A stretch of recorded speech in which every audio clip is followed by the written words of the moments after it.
जय हिंद साथियों, वंदे मातरम साथियों।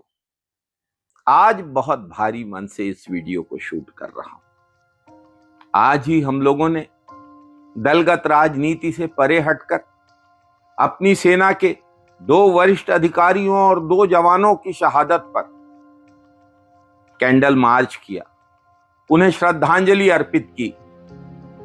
लेकिन साथियों, कुछ तथ्यों को भी नहीं नकारा जा सकता। किसी भी देश के 2 प्रमुख आधार होते हैं, आर्थिक उन्नति और देश की सुरक्षा।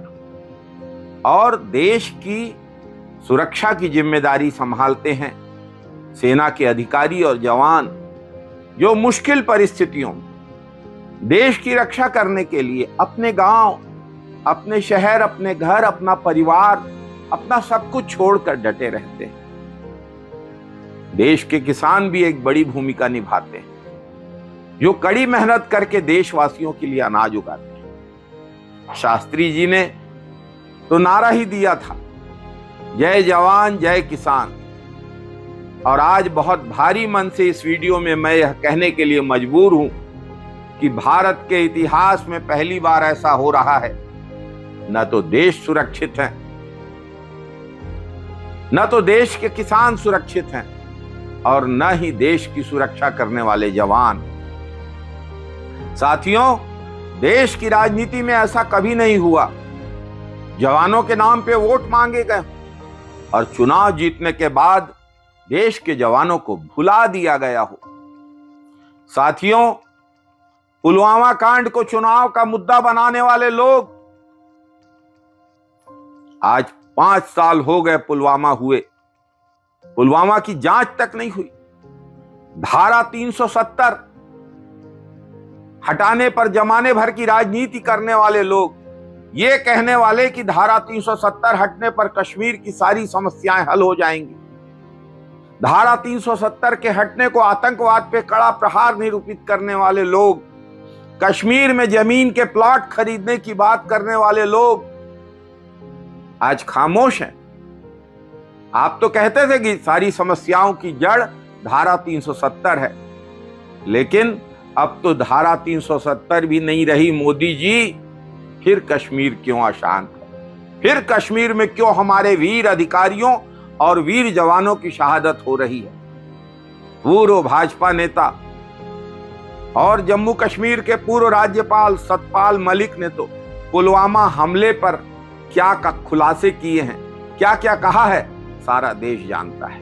CRPF people ask for aircraft to ferry their people because इतना बड़ा कॉन्वॉय कभी रोड से नहीं जाता है। आपसे पूछा था? ये आपसे ये मेरे से नहीं, जो जिससे कंसर्न थे होम मिनिस्ट्री से पूछा, राजनाथ जी के यहाँ। They refuse to give. अगर मेरे से पूछते तो मैं एयरक्राफ्ट देता उनको, कैसे भी देता। 5 एयरक्राफ्ट की जरूरत थी सिर्फ, उनको एयरक्राफ्ट नहीं दिया गया। ये इंपॉर्टेंट चीज कह रहे हैं।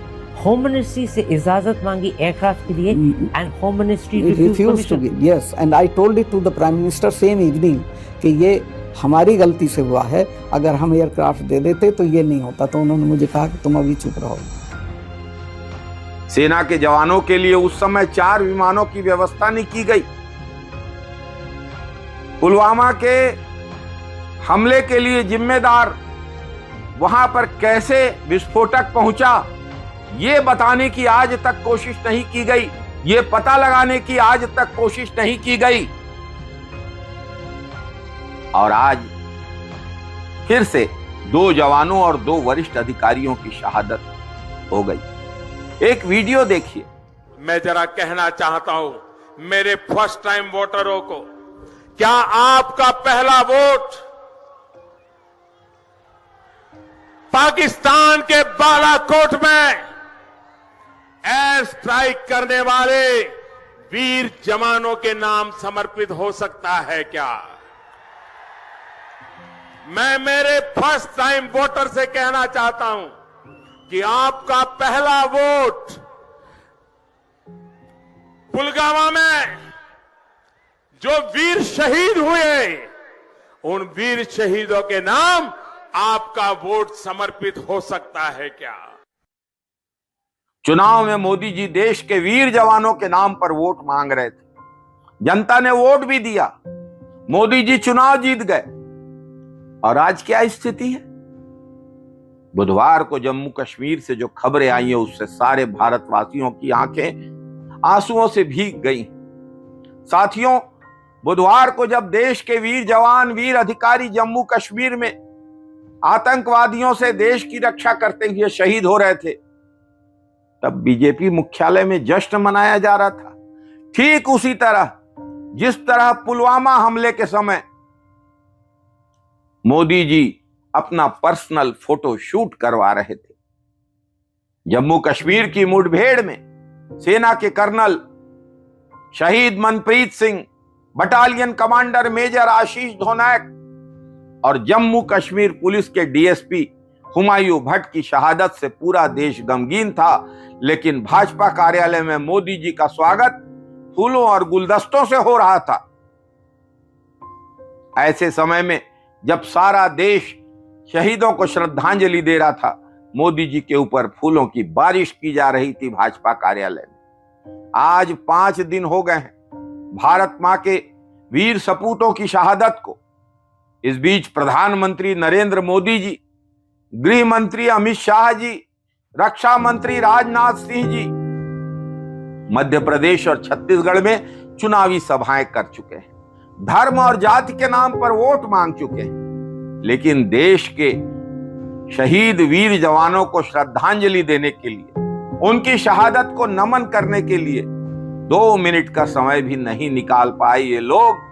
देश ने इतना संवेदनहीन और सिर्फ प्रचार करने वाला प्रधानमंत्री, गृह मंत्री और रक्षा मंत्री इससे पहले कभी नहीं देखा था।